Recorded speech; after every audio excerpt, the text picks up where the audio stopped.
এরপর আবার পার্কে গেলাম, অনেকক্ষণ বসে থাকছে, আমার খুব মন খারাপ লাগতেছে, ভাবলাম কি করা যায়। এরপর ফোন বের করে হাসো দেখা শুরু করলাম। এরপর মনটা একটু ভালো লাগতেছে, আমি হাসতেছি। আমার হাসি থেকে দূর থেকে একটা মেয়ে আমার দিকে হাসতে হাসতে আসতেছে। আমি ফোন রেখে দাঁত বের করে ওর দিকে তাকে হাসতেছি। ও কাছে আসলো, বললো আমি চাই আপনি খুব শীঘ্রই একদিন আমার সাথে একান্তে দেখা করেন। আমি বললাম কেন, আপনি কি সিঙ্গেল? বলে যে না, আমি ডেন্টিস্ট।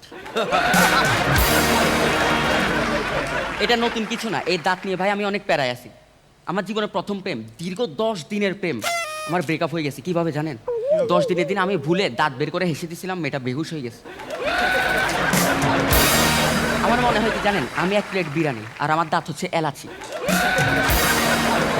আমি হলাম একটা কাবাব, আমার দাঁত হলো কাবাব মে হাড্ডি। এরপর আমার বন্ধু আসলো ওর গার্লফ্রেন্ডকে নিয়ে।